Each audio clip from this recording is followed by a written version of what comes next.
Aita for refusing to split my inheritance with my siblings. This is a long one, so buckle up. I, female, 19, have an estranged grandpa more or less. He's my dad's father, but my dad hardly had a relationship with him. I have two other siblings, one younger, 13, and one older, 26. My grandma divorced my grandpa when my dad was only 10, so he lived with my grandma his whole life in a different state and didn't see him. When he got older, he saw him a little more, and my grandpa started coming around a little bit more as well. He'd stay for a week at a time and then go home. He was an old, bitter man, to be honest. He never got remarried and lived his whole life in his coastal town with the same friends he'd had his whole life. He wasn't pleasant to be around and could hold grudges longer than anyone I've ever met. But regardless of this, he was filthy rich. He owned a successful business that he sold for $1 million. He retired after selling, but his house sits on an island as well as the biggest piece of land on the island. So it sold for well over $3 million. I was never close with my grandpa, but I took after his sister, who is an RN, and he adores her. He always told me that he was proud to see me follow in her footsteps. He died a few months ago. Since then, my family has been torn apart. He left everything to me. He essentially liquidated all of his assets, and it ended up being close to $8 million.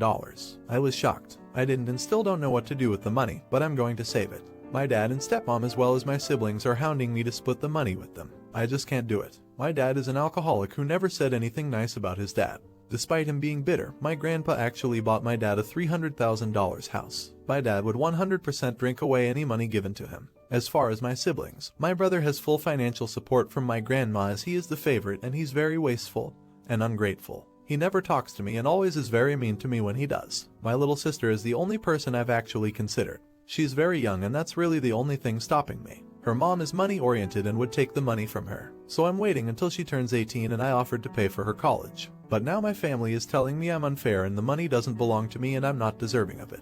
That I'm too young and I'll waste it on cars and clothes. I don't agree, and now they're all threatening to cut me off and never speak to me. Or even sue me if I don't give them all a chunk of the money. I don't know what to do, and I'm buckling under pressure here. I've already had 2 police officers out to my house because my dad is claiming I stole the money from him. Everything was through an attorney. I know I did nothing wrong legally, but morally, so am I the idiot. Update. First off, thank you to everyone for the advice, links, etc. It was greatly appreciated. It's been almost a month since my post, so I figured I'd try to update and clarify a few things. My family and I have tried reaching out to my father to get him help. He's declined. Giving him money or even bribing him with money to get help wouldn't work like some of you suggested. It's already been tested literally not even 3 months ago. My brother is fully supported by my grandparents despite being almost 30, and they have never done anything close to that for me. Therefore, I didn't feel it was necessary to give my brother anything, as he had a very bad relationship with my grandpa and only came around when he died.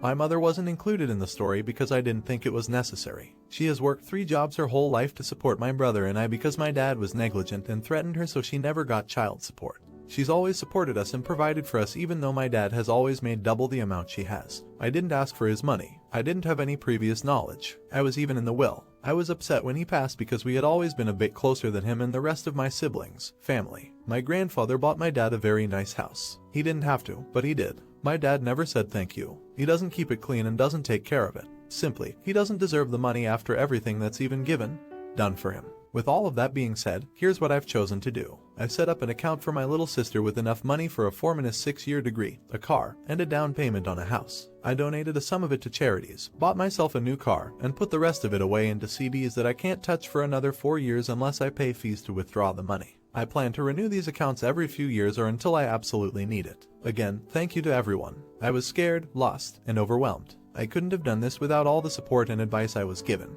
You're the idiot. So your mom suffered abuse from your dad and raised you and your siblings by herself, working 3 jobs. Is there a reason you don't want to help her? You didn't mention her being a bad person, so I would help her out in your shoes. If you don't want her to give in to pressure from family, I would just pay for a place for her to live directly so she doesn't have to worry about housing. Not the idiot. Good for you. Hopefully your sister grows up and has a good head on her shoulders. The best thing to do is to not tell anyone about your money that you don't need to know. Also, make sure you have a retirement account. Talk to an investor. It is much better to have a retirement account that works for you than to put money into CDs. Aita for not wanting to do more chores even though my boyfriend works more hours. My boyfriend, male, 24, and I, female, 24, are both students. We live together. My boyfriend is very intelligent, but he is just not an effective learner. He is a mad perfectionist. He'll review every single lecture, read every single article, and so on. He also reads everything word for word as if he had never heard of effective reading techniques. So he usually spends every day studying from 9 a.m. to 5 or 6 p.m. I on the other hand like being effective and I get my stuff done a lot quicker. Now the problem is that recently my boyfriend has started to expect me to do more chores because I have more time off. We used to split chores 50/50 apart from cooking, which I do every night since he has never learned how to cook. He started making remarks that I should pick up some of his chores because I'm reading a book while he's still reviewing a lecture. The way I see it is we both have the same workload, I just handle it more effectively and already cook on top of doing my 50%. I shouldn't be punished for studying effectively. If it were occasionally when he has an assignment due I wouldn't mind, but I don't want this to be the new normal. Am I keeping score too high? Am I being unsupportive? I don't know anymore. Please Reddit tell me, am I the idiot for not wanting to do additional chores? Update. After I made my last post I realized how frustrated I actually was. So I sat down with my boyfriend and we had a serious talk. I told him that I want to go back to the old split. He wasn't happy, but I told him it's not up for discussion and if he doesn't like it he can hire a maid. He couldn't afford this. I went okayish for about 2 weeks, though I had to nag him constantly. But then 3 weeks ago my professor offered to extend my duties with him. I wouldn't only be his academic assistant anymore, but I could work in a more practical field with him too. I was thrilled and obviously accepted. I told my boyfriend that since I'll be working even more now and he doesn't work at all, I would want a real 50/50 split. This means I would have wanted him to cook and grocery shop too. He cracked the shits and told me he's already upped his game over the last few weeks and doesn't need to do more. This made me think and I came to the conclusion that I didn't want to be with him anymore. Once I had formed the thought in my head it was all clear to me and I didn't really have to think about it for long. I told him 2 weeks ago. I told him that my decision was final and there was no room for negotiation. He wasn't happy and promised he'd do better if I gave him another chance. I didn't and moved out. I'm living with a friend for now. I feel relieved and happy. You're the idiot. It's clear that he has a larger workload and that you just don't feel like doing what you're supposed to do. I'm glad you guys broke up and he's away from your BS. Not the idiot. I remember your post. As your now ex reminded me of my ex lol. In my country most first relationships end because young men don't pull their weight versus housework. Apparently they tend to learn from that, and in my experience after that first relationship most women hesitate to choose a second partner who's never lived with a GF before. We prefer them house trained, haha. Would you have dumped your boyfriend for this? Let me know in the comments. Now, Aita for moving out of my house because I've had enough.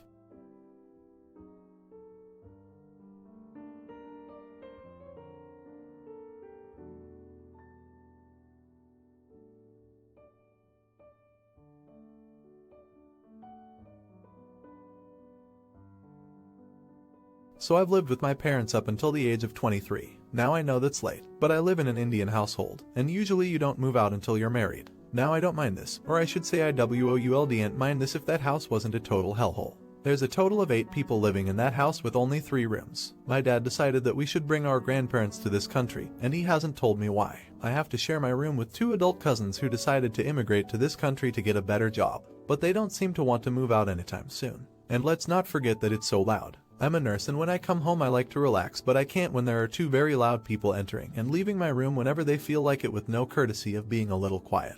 So I decided I had enough. I searched for an apartment near my workspace and found a nice 2-bedroom apartment.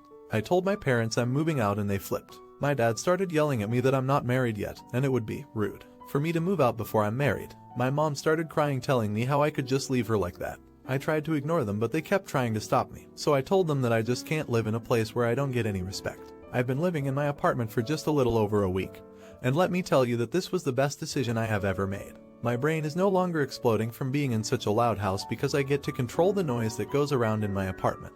I can't believe I didn't move out sooner, but my relatives keep telling me that my parents are heartbroken, especially my mom, that I don't care about their feelings. How am I supposed to care about their feelings if they can't understand mine? But I won't lie, I am feeling just a little bit of guilt for leaving out of the blue. Did I make the right decision? Was it okay for me to do that? Edit. For those of you asking, no, I will not be giving them a spare key because that would literally turn my life into hell. They already know my address, but the apartment complex is gated so they can't come in without me saying so. Update. Well, some time has passed now, and I can't say that things have gotten better exactly. I invited my parents over to my new apartment and had a talk with them about how this apartment is the best thing that's ever happened to me and I don't plan on moving back into the old house anytime soon. They remained calm, but after about 10 minutes of talking they suggested something that I hoped they would never suggest. They suggested that I let my cousins, who were a massive part of the reason I moved out, move in with me because, frankly, there's no room left in the house. I never thought that I would do something like this, but after they suggested that, I exploded. I yelled at them saying that they should have thought about that before I was forced to move out due to my mental health deteriorating.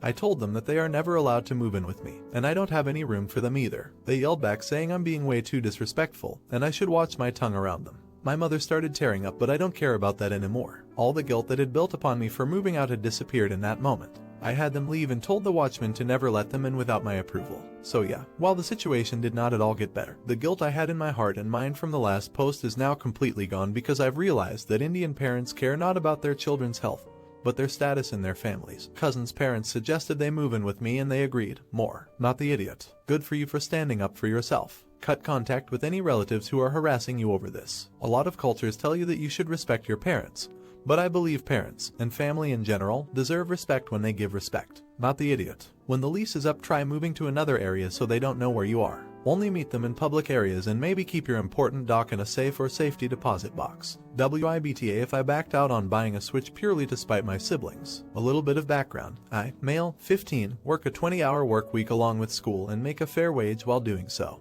I've accumulated a good spending fund along with a savings fund. This is where it starts. Since I've never made a big purchase, I was doing research on something I was really into, the Nintendo Switch. It just became only $300 at my Walmart recently and I was really excited. I came to my mom and asked permission and she said, "It's your money." Sweet, I thought. I can get a Nintendo Switch so I can play with my other friends and even my grandma, who also heard I was going to buy one after my mom texted her. This is where my plan fell before me. I have 4 sisters who are all younger. They have broken 4 Wiis and multiple controllers, which is crazy. I wanted the Switch as my own thing and thought as such because, well, it's $300 and to a 15-year-old that's insane. After hearing it would not be allowed to leave the living room, and not only that, but my sisters could play it whenever, I rethought everything. I don't want to share my console because I know that not only will they not chip in, but they will destroy it. I don't want them to lose games, controllers, have rage fits, and get everything dirty and expect me to pay for more. My mom refuses to even think about me taking it to my room and said it would have to be shared. Would I be the idiot if I backed out on buying a Switch? Edits. I just want to clarify, a lot of people think my siblings are entitled and they aren't. They are little and love playing Mario, and my mom has always been against video games. Only recently my mom has even thought about us getting games. DLCS for games. She also isn't trying to steal my money, but thank you for the concern.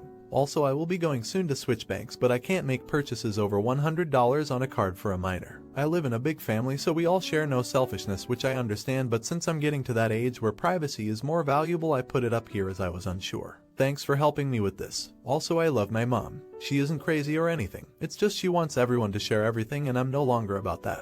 Update. So I took a lot of your suggestions and I went to have a good conversation with my mom about the Switch. I explained how fragile it was, how much the controllers were, and how much repairing it would take. I offered that they could play, but that it could be in my room sometimes and my siblings would have to buy their own controllers to play. She said she didn't realize how fragile it was and that it was literally 10 inches of glass. She doesn't seem to notice I have it in my room, so that's good lol. She does prefer me to share it, but she is happy to see that I enjoy my new purchase, and since I was feeling happy, I bought budget-friendly, pro controllers for friends and family to play with. We love playing Ultimate Chicken Horse and my favorite is Smash Ultimate. Thanks for helping me get through this and get the best outcome. I really needed it. Also, if you recommend any Switch games, if you love to hear. I only have Smash, Ultimate Chicken Horse, and Mario Kart, so fire some at me. Not the idiot. Everybody, this is an excellent example of what a simple conversation and honest communication can accomplish. Don't go to your bestie and complain, or your mother, or your brother. Get your house in order. Don't worry about pointing blame. Think your poop through and communicate. My own motto is, say to the person what I'd say to my closest confidant. It works better than you'd think. You showed a lot of maturity, Opus. It could have been very easy for a 15-year-old to lash out and do some stupid poop, like I probably would have. Not the idiot. Glad everything got sorted out in the end. The way you handled yourself was spectacular and you set a great example for your siblings. Wishing you and your family all the best.